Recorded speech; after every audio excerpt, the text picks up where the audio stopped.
Dis-nous, quand cela arrivera-t-il? Quels seront les signes de ton avènement et de la fin du monde?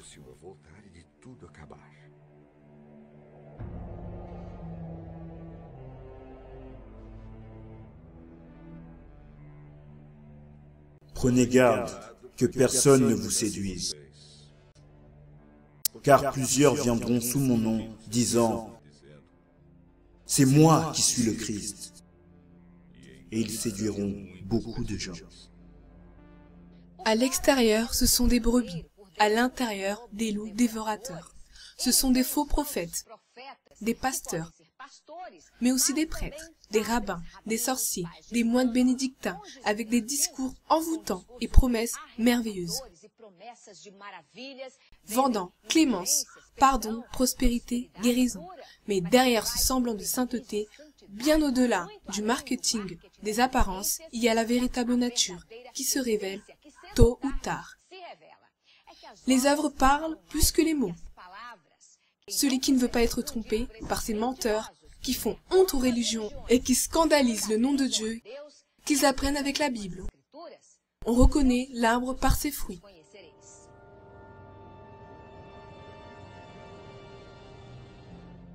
Vous entendrez parler de guerre et de bruit de guerre.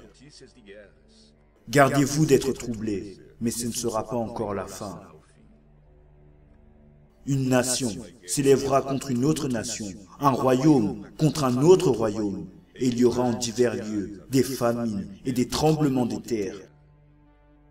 Ces choses comme les premières douleurs d'un enfantement.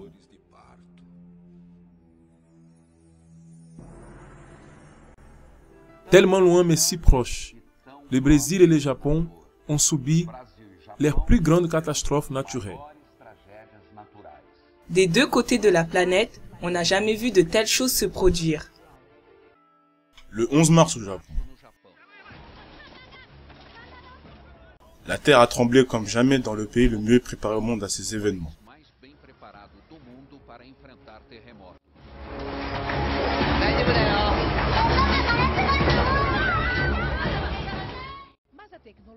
Mais la technologie n'a servi à rien face au tsunami survenu juste après.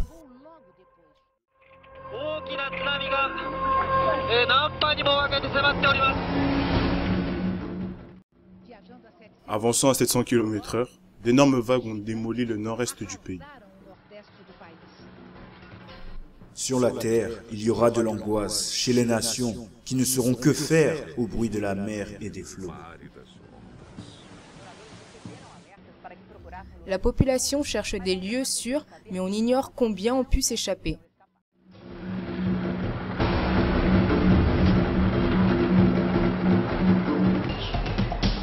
Le gouvernement de la capitale a décidé de distribuer de l'eau minérale aux familles avec des enfants en bas âge. Malheur aux femmes qui seront enceintes et celles qui allaiteront en ce jour-là. Priez pour que votre fuite n'arrive pas en hiver, ni un jour de sabbat. Car, alors, la détresse sera si grande qu'il n'y en ait point eu pareil depuis le commencement du monde jusqu'à présent, et qu'il n'y en aura jamais.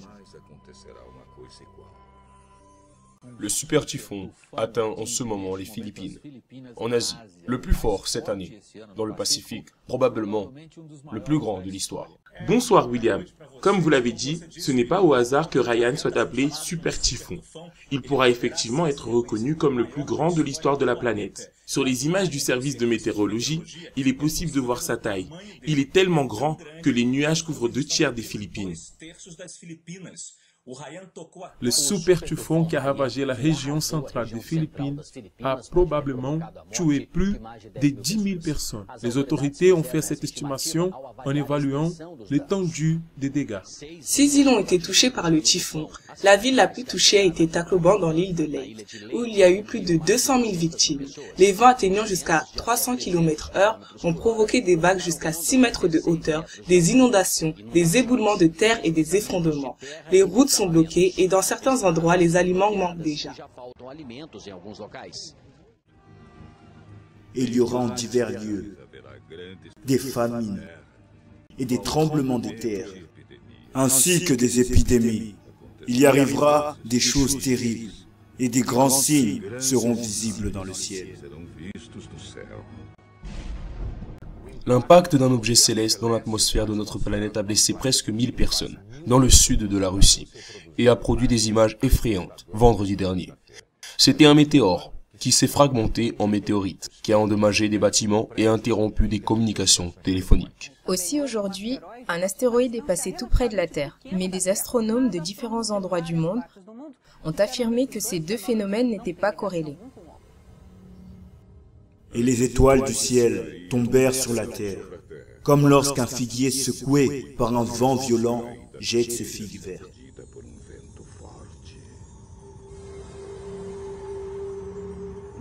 De l'intérieur de la voiture, le chauffeur filme la boule de feu traversant le ciel.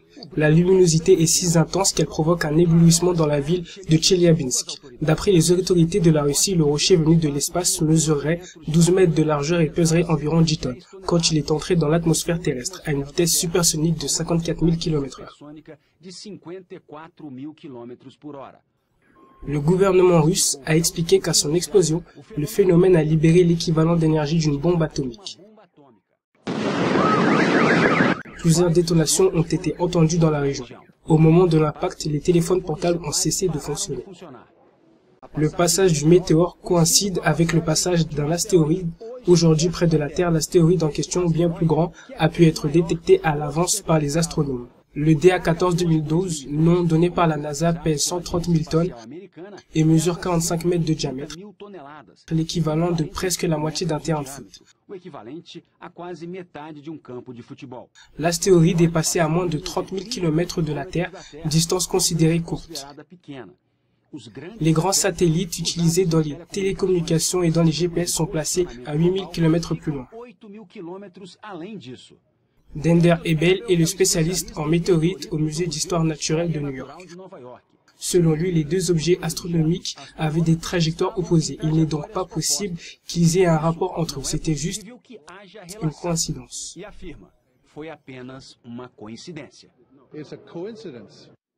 Hypocrite.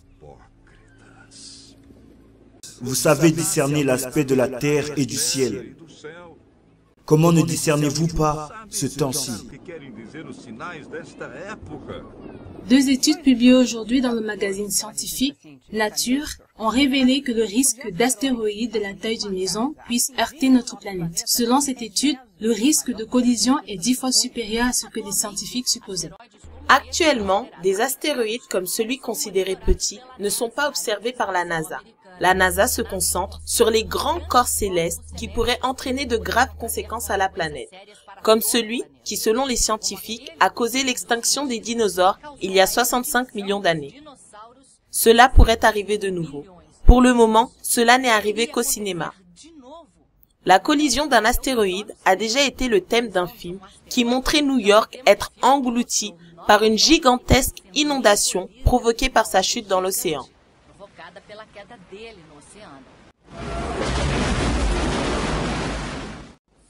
Par chance, ces images sont que de la fiction, mais la communauté scientifique s'est engagée à ce que cela n'arrive jamais. Les Nations Unies devront établir un réseau d'alerte international pour que les informations d'astéroïdes et de collisions soient partagées dans tout le monde. L'ONU doit aussi rassembler les principales agences spatiales pour étudier des technologies qui pourront détruire les corps célestes qui menacent la Terre.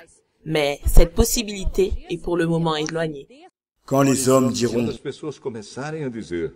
paix et sûreté, alors une ruine soudaine les surprendra.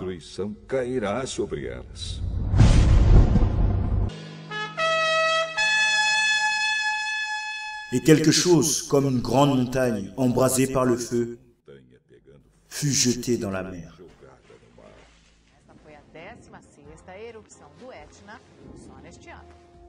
Et il y a eu de la grêle et du feu mêlés de sang. En Indonésie, un volcan a lancé des cendres et des rochers jusqu'à une hauteur de 8 km. Le centre de catastrophe géologique a élevé au maximum le niveau d'alerte ce dimanche. Après 4 siècles d'inactivité, le volcan est entré en activité en 2010, mais cette éruption a surpris les chercheurs. Le Sinabung est un des 129 volcans actifs en Indonésie et fait partie du cycle de feu du Pacifique. Ce sont 8 éruptions consécutives. 12 300 personnes ont été expatriées de la région. Or, nous savons que jusqu'à ce jour, la création tout entière soupire et souffre les douleurs de l'enfantement.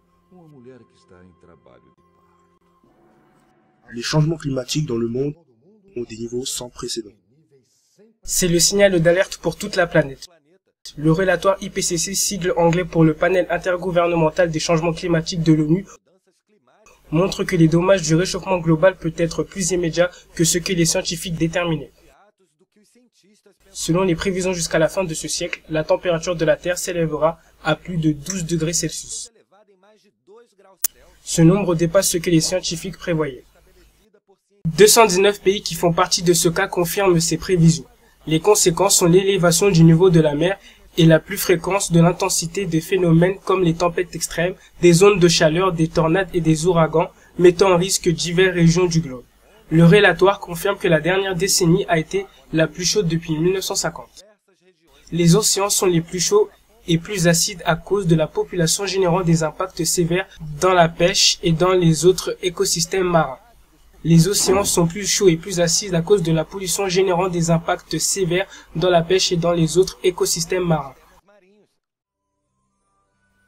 Et si ces jours n'étaient abrégés, personne ne serait sauvé.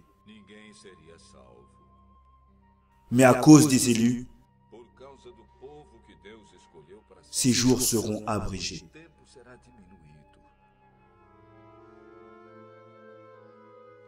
Le second versa sa coupe dans la mer, et elle devint du sang, comme celui d'un mort. Et tout être vivant mourut, tout ce qui était dans la mer.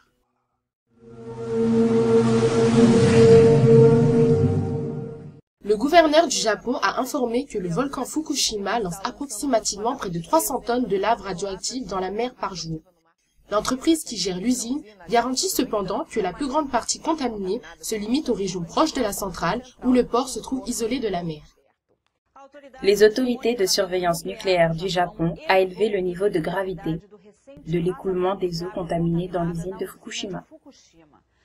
De nouvelles images ont été révélées aujourd'hui, montrant l'écoulement d'eau contaminée dans le réacteur de l'usine Fukushima. Pour la première fois, une vidéo montrant l'écoulement dans une usine ayant subi de graves pertes à cause du tsunami qui a frappé le Japon en 2011. Cette vidéo a été faite le vendredi dernier, montrant l'eau s'échappant du réacteur, qui coulait des tubes. Une information divulguée prouvant qu'il y avait bien de l'eau contaminée sortant de l'usine, pour aller dans l'océan Pacifique. Le porte-parole du gouvernement du Japon est venu en public pour rappeler les décisions prises cette semaine, pour essayer de contrôler le problème d'écoulement de l'usine Fukushima. L'entreprise qui gère les installations nucléaires est aussi accusée de cacher les extinctions du problème de Fukushima. Et Jésus leur dit: Instruisez-vous par une comparaison tirée du figuier. Dès que ses branches deviennent tendres et que les feuilles poussent, vous connaissez que l'été est proche. De même, quand vous verrez ces choses arriver, sachez que le Fils de l'homme est proche, à la porte. Je vous le dis en vérité, cette génération ne passera point, que tout cela n'arrive. Le ciel et la terre passeront, mais mes paroles ne passeront point.